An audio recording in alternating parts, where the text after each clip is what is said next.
Hoy concretamente hablamos de los contenidos de la educación. Bienvenida, Carmen. Hola, Salvador. Vamos a ver, ¿quién decide cuáles son los contenidos de la educación por tramos, por cursos? El Ministerio de Educación publica en el boletín oficial el currículum obligatorio, con una parte que corresponde al Estado y una parte, un porcentaje que corresponde a las autonomías. Ese currículum es de obligado cumplimiento en la educación obligatoria. Aunque, dicho esto, las escuelas, los profesores tienen un grado importante de autonomía en la interpretación de ese currículum. Y, por supuesto, las editoriales que hacen los materiales y los libros de texto juegan un papel importante a la hora de definir ese currículum. ¿Y ese currículum qué base científica tiene? Bueno, a ver, el problema de la construcción del currículum es que ha ido heredando pues muchos contenidos que en los últimos 50, 60 años van repitiéndose. Entonces, una ley educativa, como además las tenemos con una cierta frecuencia, va copiando el currículum anterior. Que vienen unos, pues le quitan cosas, que vienen otros, le añaden cosas. Pero los nervios, las estructuras son bastante antiguos y, en cierto modo, obsoletos. Yo creo que la crítica que se hace al currículum tal como está construido en España es que es muy exhaustivo, ¿vale? Es muy detallado, tiene muchos contenidos que se tratan con mucha superficialidad. Si uno ve un poco el panorama de cómo se construye el currículum en distintos países, hay dos opciones, ¿no?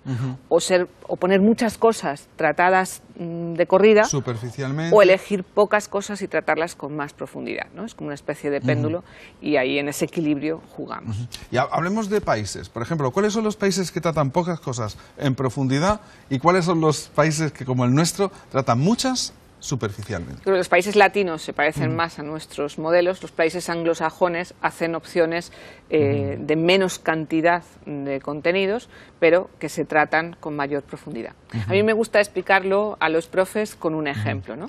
Imagínate que tienes que organizar un viaje a Italia y tienes a Roma, ¿no? Y tienes una semana para ver Roma. Entonces tú te programas el viaje y dices, vale, el lunes iré a ver el Museo Vaticano, el martes iré a ver el Coliseo, el miércoles.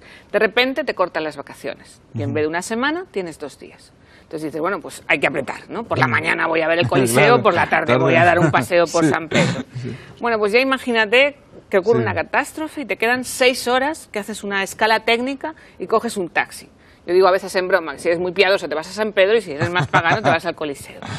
El currículum funciona un poco así, ¿no? Quiero decir, uno tiene que definir muy bien cuáles son las 6 horas, es decir, qué es lo crítico que en cada disciplina, en cada área hay que definir. Hay que conocer, ¿no? Y luego la semana, ¿no? Es decir, todos los contenidos, todas las cosas que alrededor de cada una de las materias, pues sería bueno, ¿no? Que se pudieran explorar.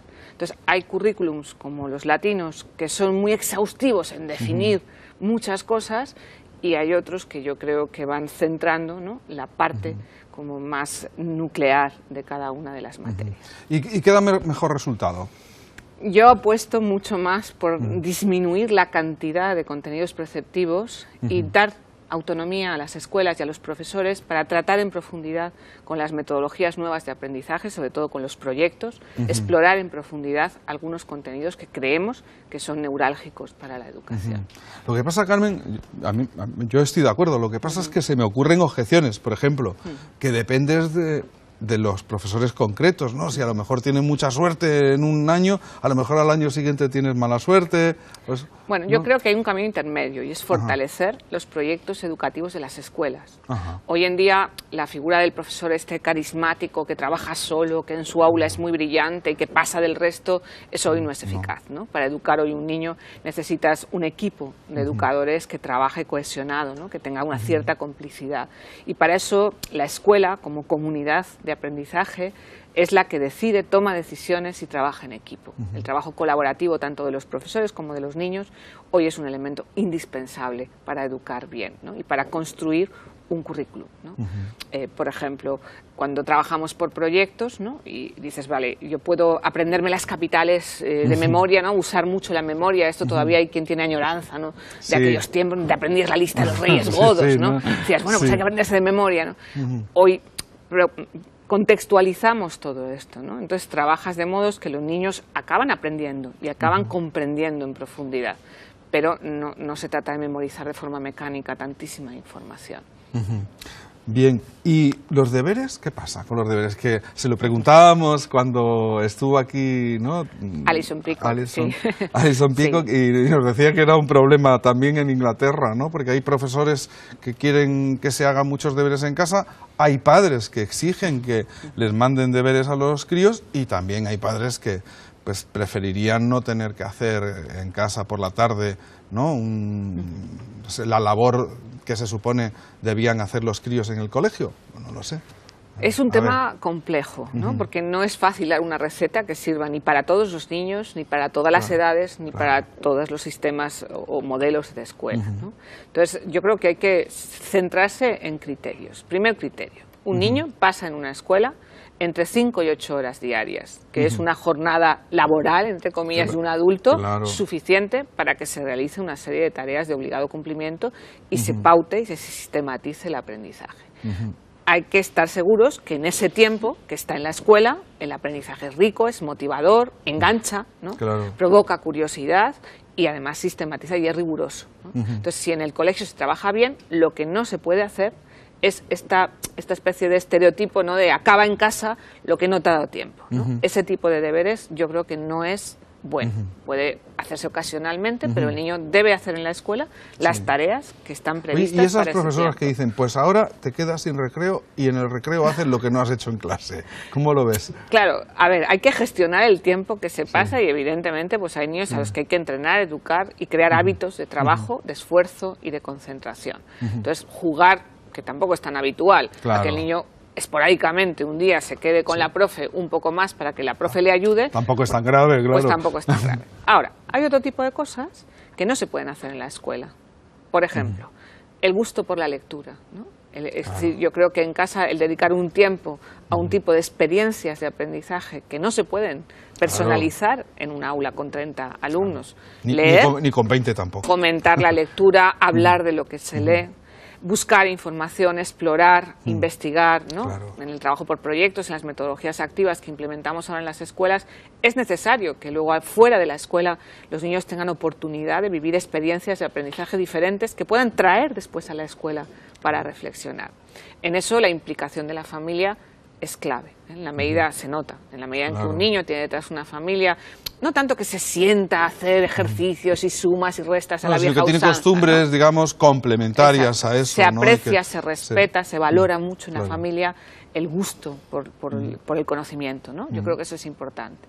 Y luego hay un elemento muy importante, entre comillas, que definiríamos como deberes, que es experiencias compartidas de aprendizaje no curricular, ¿no? El poder ir con tus padres o con tus hermanos o con tus primos o con tus amigos a ver al zoo, a visitar un museo, a ver una peli, al cine, es decir, hay muchas, que hay que provocar experiencias ricas de aprendizaje en contexto familiar y en contexto no laboral. Cuando se hace más mayores, en la adolescencia, evidentemente el entrenamiento de hábitos de estudio, de reflexión, un poco de reposo de determinados conocimientos es necesario. Es necesario entrenar esos hábitos racionalmente, sin unos excesos abusivos, pero que les vayan preparando para la vida académica de la universidad. Sin provocar que rechacen eso, pero a la vez creando el hábito, ¿no? Creando el músculo, ¿sí, no? Yo creo que es importante que haya mucho más diálogo entre las familias y las escuelas. Y que la familia entienda lo que en las escuelas hacemos y que las escuelas comprendan pues que la vida familiar hoy tiene unas circunstancias y que al final se trata del bien del niño, ¿no? Claro, eso es. Y también a veces, en muchos contextos, el poner una excesiva carga de trabajo en casa es contraproducente y crea muchas diferencias. Porque luego el niño que no tiene un apoyo familiar por distintas circunstancias, al final está en una situación de desventaja y eso va construyendo muchas veces diferencias, ¿no? Y si crea el rechazo, pues cuando el niño tiene 18 años dice no estudio, no sigo. Claro. Es importante que les guste aprender, ¿no? Y yo creo que hay edades donde eso, yo digo muchas veces que el niño comienza la escuela cuando es pequeño con muchas ganas de aprender y acaba solo con ganas de aprobar.